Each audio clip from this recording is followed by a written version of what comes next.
چار بڑی حاجتوں کے لیے ایک بڑا ہی خاص عمل۔ السلام علیکم ورحمۃ اللہ وبرکاتہ۔ اللہ رب العزت سب کے اوپر ہمیشہ اپنا فضل فرمائے۔ آج میں آپ کے ساتھ اللہ تعالیٰ کے چار عظیم اور مبارک اسماء کے اوپر مشتمل ایک مجرب وظیفہ شیئر کرنے جا رہا ہوں، جسے اگر آپ اخلاص، یقین اور پابندی کے ساتھ ہر نماز کے بعد صرف 21 مرتبہ پڑھیں گے تو انشاءاللہ عز و جل رزق میں برکت ہوگی، بیماریوں سے شفا ہوگی، عزت و وقار میں اضافہ ہوگا، ہر قسم کی ظاہری اور باطنی آفات سے حفاظت ہوگی انشاءاللہ تعالی۔ اللہ رب العزت کا خاص فضل اور کرم آپ کے اوپر ہوگا۔ لیکن آگے بڑھنے سے پہلے ایک بات ضرور یاد رکھیں، کوئی بھی وظیفہ اللہ تعالیٰ کی مشیت کا پابند ہوتا ہے۔ نفع اور نقصان اس کا مالک صرف اللہ رب العالمین ہے۔ ہم اس کے پاک ناموں کے وسیلے سے اس سے دعا کرتے ہیں اور وہی اپنی حکمت کے مطابق قبول فرماتا ہے۔ اللہ رب العزت نے اپنے لیے بہت ہی خوبصورت نام بیان فرمائے ہیں۔ قرآن کریم میں ارشاد ہوتا ہے وَلِلَّهِ الْأَسْمَاءُ الْحُسْنَى فَادْعُوهُ بِهَا، اور اللہ ہی کے لیے بہترین نام ہیں، لہٰذا اسے انہی ناموں کے ساتھ پکارو۔ تو اس آیت سے معلوم ہوا کہ اللہ تعالیٰ کو اس کے مبارک ناموں کے ذریعہ پکارنا بہت بڑی عبادت اور دعا کا بہترین طریقہ ہے۔ آج ہم جن چار ناموں کا ذکر کریں گے ان میں زندگی کی بہت ساری ضروریات جمع ہو جاتی ہیں اور انسان کے سارے مسائل کا حل ان کے اندر ہمیں مل جاتا ہے۔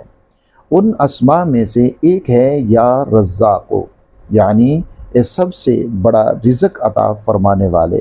رزق صرف مال نہیں ہوتا بلکہ صحت، اولاد، سکون، عزت، علم اور نیک تعلقات، یہ ساری چیزیں رزق میں شامل ہیں۔ یا شافعی، اے شفا دینے والے، دنیا کا ہر ڈاکٹر، ہر طبیب، ہر حکیم یہ ایک ذریعہ ہوتا ہے، ہر دوائی یہ ایک ذریعہ ہوتی ہے، لیکن حقیقی شفا دینے والی ذات صرف اور صرف اللہ رب العزت کی ہے۔ یا معز، یعنی اے عزت عطا فرمانے والے، اگر اللہ عزت دے دے تو کوئی ذلیل نہیں کر سکتا، اور اگر اللہ عزت واپس لے لے تو دنیا کی کوئی طاقت عزت نہیں دے سکتی۔ یا حفیظ، اے حفاظت کرنے والے، اللہ تعالیٰ ہی ہر قسم کے حادثات، مصیبتوں، دشمنوں، جادو، نظر بد اور ہر آفت سے حقیقی حفاظت فرمانے والا ہے۔ اللہ کے سوا کسی کے اختیار میں ایسی کوئی بھی چیز نہیں ہے۔ ناظرین اکرام، اگر ہم اللہ رب العزت کے اسماء کو سمجھ لیں، ان کے معانی کو سمجھ لیں، تو پھر ہمیں خود ہی پتہ چل جائے کہ یہ اسماء کتنے طاقتور ہیں اور ان میں کیسے کیسے راز ہیں جو پوشیدہ ہیں۔ اب وظیفہ آپ نے کیسے کرنا ہے اس کا طریقہ آپ سمجھ لیجئے۔ ہر فرض نماز کے بعد اپنی جگہ پر بیٹھ جائیں۔ سب سے پہلے 3 مرتبہ درود ابراہیمی یا کوئی بھی مسنون درود شریف آپ پڑھ سکتے ہیں۔ اس کے بعد آپ نے 21 مرتبہ یہ اسماء مبارکہ اکٹھے پڑھنے ہیں۔ یا رزاق، یا شافی، یا معز، یا حفیظ، یا رزاق، یا شافی، یا معز، یا حفیظ، آپ نے اکٹھا ہی ان کو پڑھنا ہے۔ 21 مرتبہ مکمل کرنے کے بعد آپ نے پھر 3 مرتبہ درود شریف پڑھنا ہے۔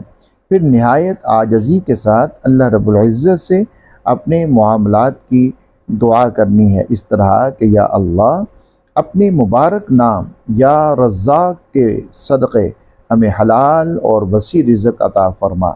یا اللہ اپنے مبارک نام یا شافی کے صدقے ہمیں اور ہمارے تمام بیماروں کو کامل شفا عطا فرما۔ یا اللہ اپنے مبارک نام یا معز کے صدقے دنیا و آخرت میں عزت نصیب فرما۔ یا اللہ اپنے مبارک نام یا حفیظ کے صدقے ہمیں اور ہمارے اہل و عیال اور ہمارے گھر والوں کی ہر آفت، ہر مصیبت، ہر حادثے، نظر بد اور شیطانی شر سے حفاظت فرما، آمین یا رب العالمین۔ ناظرین اکرام، اس وظیفے کو آپ نے آزمائش کے طور پر نہیں پڑھنا کہ ہاں جی آزما لیتے ہیں کیا پتہ کچھ ہو جائے، نہیں، بلکہ عبادت سمجھ کر کرنا ہے، اور نمازوں کی پابندی ضرور کرنی ہے، کیونکہ نماز چھوڑ کر صرف وظائف پڑھنے سے مطلوبہ برکت حاصل نہیں ہوتی۔